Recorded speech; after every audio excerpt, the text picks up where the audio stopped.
देवाक्षर में आप सभी का स्वागत है। नमस्कार।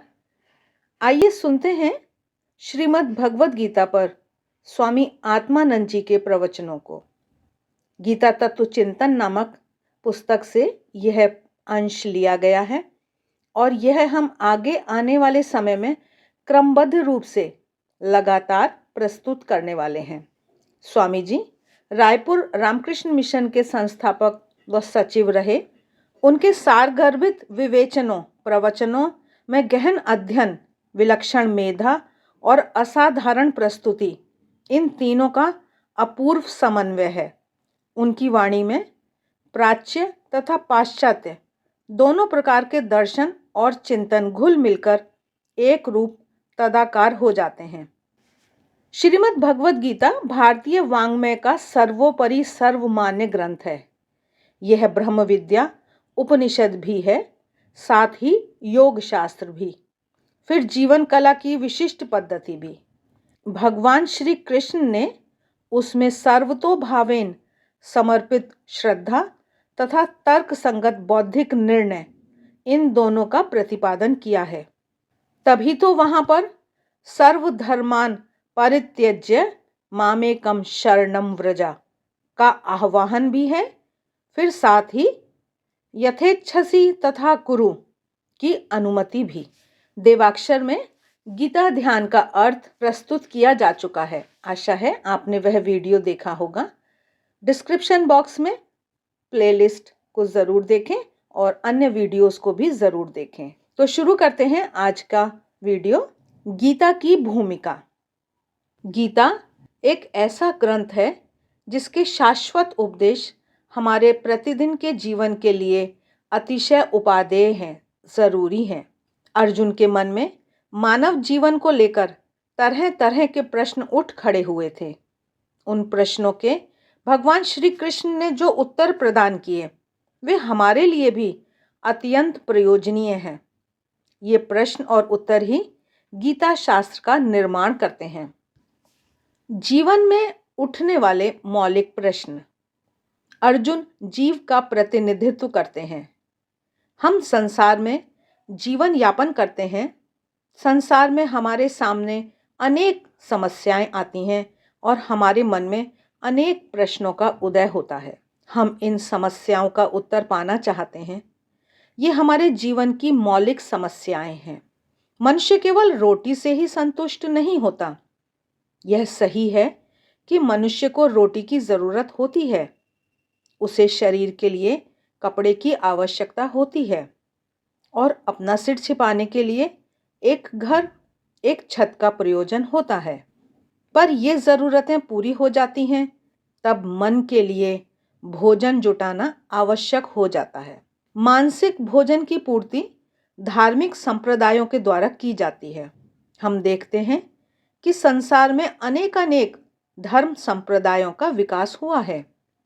ये विभिन्न धर्म संप्रदाय इसलिए खड़े हुए हैं कि मनुष्य के मन की भूख को तरह तरह से मिटा सकें। एक ही संप्रदाय सभी लोगों के मन की भूख को नहीं मिटा सकता। इसलिए विभिन्न धर्म संप्रदायों का जन्म हुआ है। हम देखते हैं कि जब कोई नया संप्रदाय गठित होता है तो अनेक लोग उसके अनुयायी हो जाते हैं।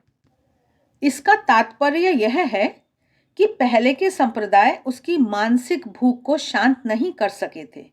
नया संप्रदाय उनकी मानसिक भूख का समाधान प्रस्तुत करता है। यही कारण है कि नए नए संप्रदाय पल्लवित और विकसित होते रहते हैं। मानव जीवन में जो जटिलताएं आ सकती हैं, मनुष्य के मन में जीवन को लेकर जो प्रश्न उदित हो सकते हैं, वे जटिलताएं और प्रश्न अर्जुन के माध्यम से गीता में अभिव्यक्त किए गए हैं। इसीलिए अर्जुन को जीव का प्रतिनिधि कहा गया है। भगवान श्री कृष्ण उन प्रश्नों की मीमांसा करते हैं। अर्जुन महाबली हैं। वे नर के अवतार कहे गए हैं तथा उनका चित्रण एक महान व्यक्ति के रूप में हुआ है। पर यह अर्जुन भी संशय से ग्रस्त होते हैं। जीवन की इस पहेली का क्या रहस्य है? संसार में आने जाने का क्रम शाश्वत है या इसका अंत किया जा सकता है? हमारे जीवन का प्रयोजन क्या है? ये कुछ ऐसे प्रश्न हैं जो स्वाभाविक रूप से सबके मन में उठा करते हैं। इन प्रश्नों का उठना बुरा नहीं है, बल्कि यदि ये प्रश्न ना उठें तो समझना चाहिए कि मनुष्य की उन्नति कहीं अवरुद्ध हो रही है। मानव जीवन क्या है? मानव जीवन इसी प्रश्न को सुलझाने का प्रयास है। जब तक व्यक्ति के मन के प्रश्न सुलझ नहीं जाते, तब तक वह आगे नहीं बढ़ पाता। यह जरूरी नहीं कि हमारे प्रश्न दार्शनिक ही हों। एक छोटा सा प्रश्न भी हमें आगे बढ़ने की प्रेरणा दे सकता है। छोटा सा प्रश्न हमारे मन में जगा कि हमारे जीवन का प्रयोजन क्या है, तो समझ लीजिए कि प्रकृति माता की कृपा हो गई। हम भले ही संसार के कर्मों में डूबकर इन प्रश्नों को भुला देना चाहें, पर कभी ना कभी ये प्रश्न हमारे मन में जगते हैं और हम अपने आप से पूछते हैं कि हम आखिर क्या पाना चाहते हैं? अंत में हम कहाँ जाएंगे? इन प्रश्नों का उत्तर पाने के लिए हमारा मन व्याकुल हो जाता है। केवल भारत जैसे आध्यात्मिक देश के व्यक्तियों के मन में ही ये प्रश्न नहीं जगा करते हैं, बल्कि विज्ञान की रोशनी से चकाचौंध हुए पश्चिमी देशों की जनता के मन में भी ऐसे प्रश्न उठा करते हैं। ये ऐसे देश हैं जहां विज्ञान के सहारे मनुष्य प्रकृति के रहस्यमय सत्यों को उद्घाटित कर रहा है। इन देशों में भी एक प्रश्न मनुष्य के मन में खलबली मचा रहा है कि मानव जीवन का अभिप्राय क्या है? हमारे जीवन का प्रयोजन क्या है? नोबेल पुरस्कार विजेता एलेक्सिस कैरल ने एक पुस्तक लिखी है। उसका नाम है मैन द अननोन। इस ग्रंथ में वे मानव मन में उठने वाले प्रश्नों का उल्लेख करते हैं।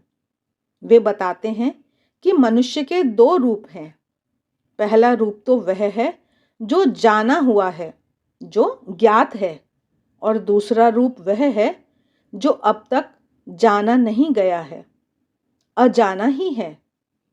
मनुष्य का जाना हुआ रूप क्या है?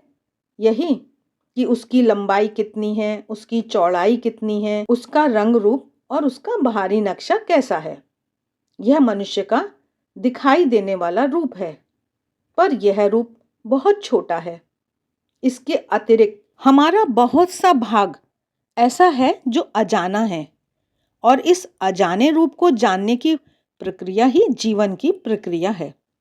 जो अजाना है उसे जानने का प्रयास ही जीवन है। तो क्या हम अपने आप को नहीं जानते? नहीं, हम अपने आप को नहीं जानते। एलेक्सिस कैरल कहते हैं कि मनुष्य केवल अपने एक अंश को ही जानता है, और यह अंश बहुत छोटा है। वह अपने बहुत बड़े अंश को नहीं जानता, वह अजाना ही है। इस अजाने रूप को जानने का आह्वान उपनिषद करते हैं। भारत में इस प्रश्न पर विचार किया गया कि अपने आप को हम कैसे जानें। अपनी इंद्रियों के सहारे हम अपने शरीर का ज्ञान प्राप्त करते हैं। हम आँखों से देखते हैं, कान से सुनते हैं, त्वचा से स्पर्श करते हैं, जीभ से स्वाद लेते हैं, नाक से सूंघते हैं। इन विभिन्न इंद्रियों के द्वारा हम मनुष्य के ज्ञात रूप को ही जानते हैं, पर मनुष्य का अज्ञात रूप इंद्रियों से नहीं जाना जा सकता। ऋषियों ने विश्लेषण किया कि हम जितना जानते हैं वह मन के द्वारा ही जानते हैं, पर मन को हम नहीं जानते। मन में विचार उत्पन्न होते हैं और उससे ज्ञान की प्राप्ति होती है, पर मन क्या है? मन को जानो, उसे टटोलो, उसे समझने का प्रयास करो। भारत में ऋषियों ने मन के स्वभाव को समझना चाहा। उन्होंने उस मन को जानने का प्रयास किया जिसके सुप्त रहते सुख दुख की वेदना नहीं होती, और जिसके जागते ही समस्त प्रकार की संवेदनाएं होने लगती हैं। वे निरंतर मन का शोध करते रहे, और एक दिन आया जब उन्होंने मन को समझ लिया। उन्होंने उस विधि का आविष्कार कर लिया जिससे मन को जाना जा सकता है। मन को जानने की इस विधि को योग कहा गया। गीता योग शास्त्र। गीता मन को जानने की विद्या है, इसे योग शास्त्र भी कहा गया है। महर्षि पतंजलि ने जब अपना प्रख्यात योग सूत्र लिखा, तब पहले उन्होंने योग की परिभाषा दी। योग क्या है? पतंजलि कहते हैं, योगश्चित्त वृत्ति निरोधा। योग वह उपाय है जिससे चित्त की वृत्तियां निरुद्ध हो जाती हैं, रोक दी जाती हैं। अभी तो हमारे मन की वृत्तियां प्रवाहमान हैं, चल रही हैं। जिस प्रकार नदी या नाले में जल बहता है, उसी प्रकार मन भी अविराम गति से बह रहा है। लगातार मन भी बह रहा है। हमारे जानते एक भी क्षण ऐसा नहीं आता जब मन विचारों से शून्य रहता हो। जब हम सोते हैं और सपना देखते हैं, तब भी हमारा मन चल रहा होता है, प्रवहमान रहता है।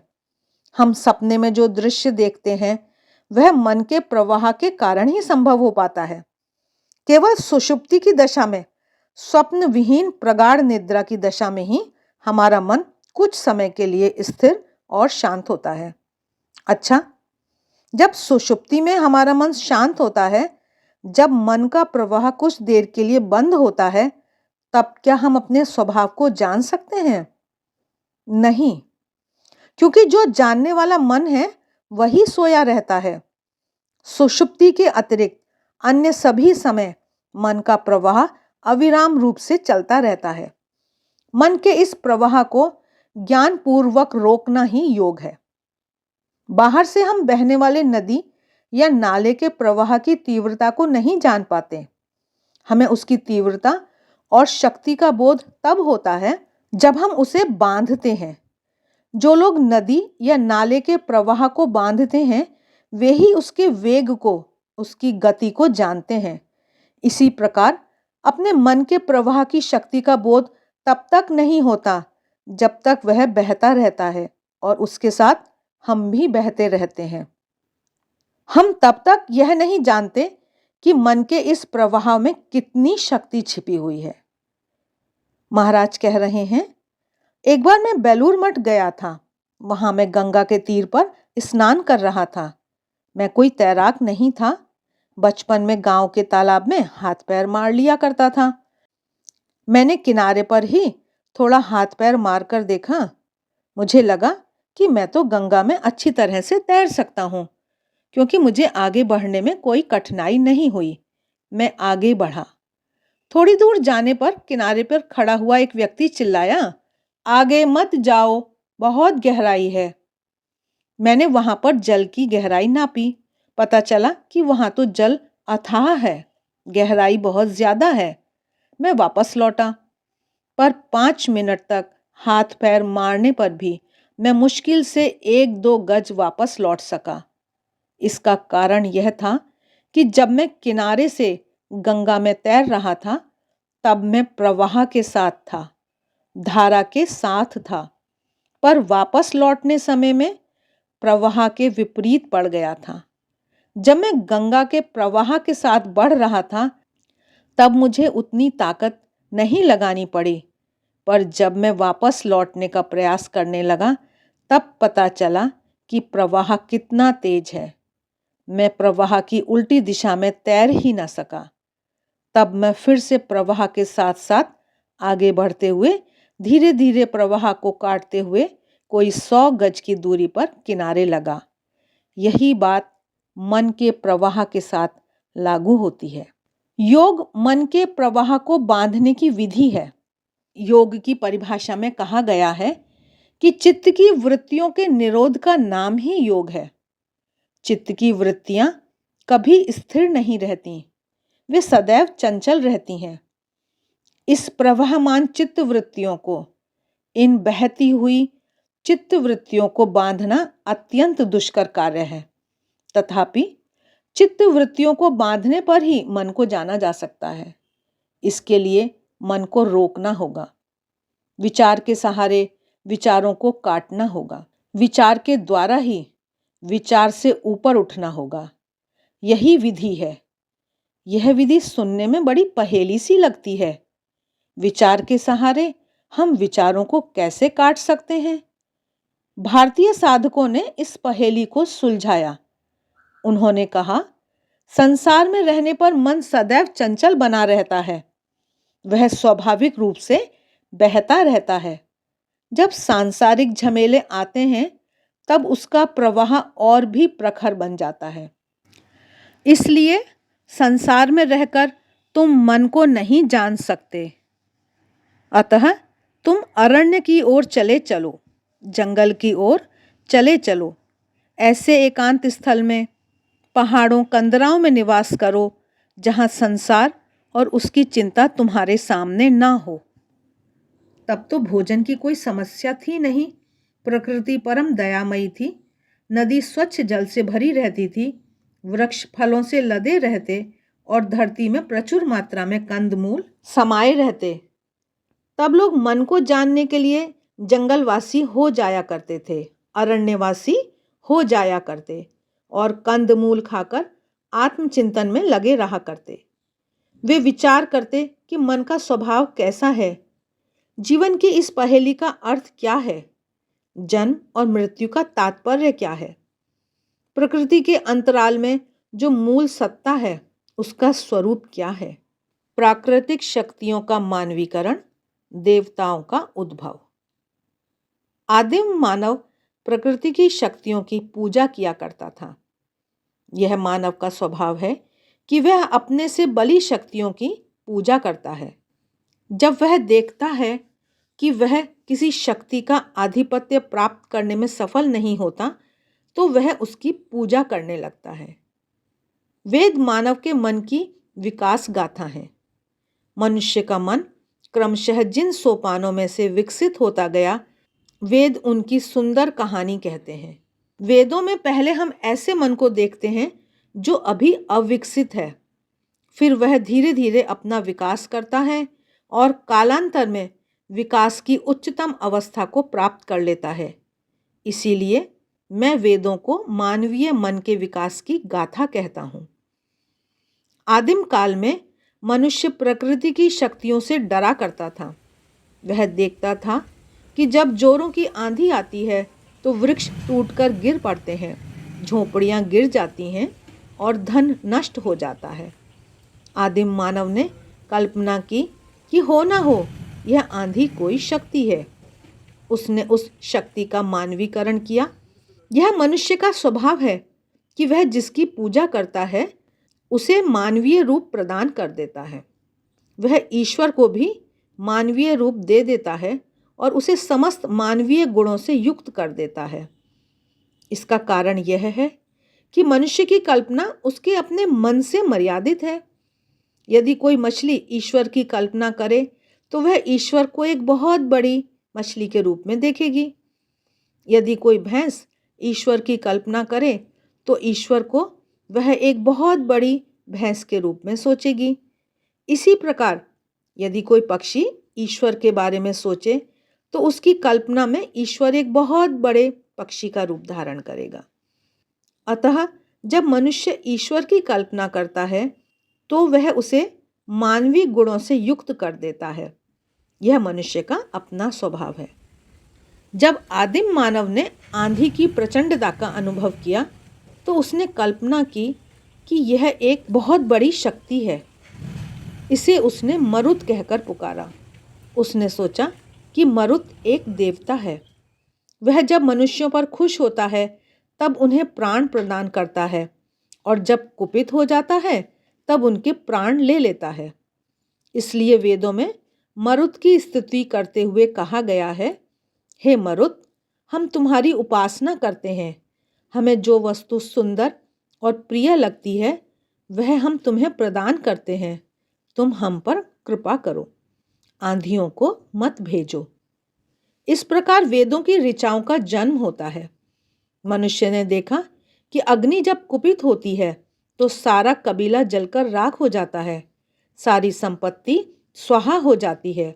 इसीलिए उसने सोचा कि अग्नि एक देवता है। जब वह संतुष्ट होती है तब हमारी रक्षा करती है। इसलिए अग्नि की स्तुति में ऋचाएं बनाई गईं। इसी प्रकार मनुष्य ने देखा कि जब जोरों से वर्षा होती है तब संपत्ति और फसल नष्ट हो जाती है। उसने कल्पना करी कि वर्षा का भी एक देवता है। इस देवता को उसने वरुण कहकर पुकारा। इस प्रकार वेदों में हम भिन्न भिन्न देवताओं का आविर्भाव होते हुए देखते हैं। प्रकृति की विभिन्न शक्तियों को मानवीय रूप देने के कारण ही इन देवताओं का जन्म हुआ है और इनका उदय मन की एक स्वाभाविक प्रक्रिया का परिणाम है। आशा है आपको यह प्रसंग अच्छा लगा होगा। इसी प्रसंग को हम आगे भी क्रमबद्ध रूप से प्रस्तुत करते रहेंगे। देवाक्षर को सब्सक्राइब करें, मित्रों के साथ शेयर करें। मिलते हैं फिर किसी और वीडियो में। तब तक देखते रहिए देवाक्षर। आप सभी का बहुत बहुत धन्यवाद।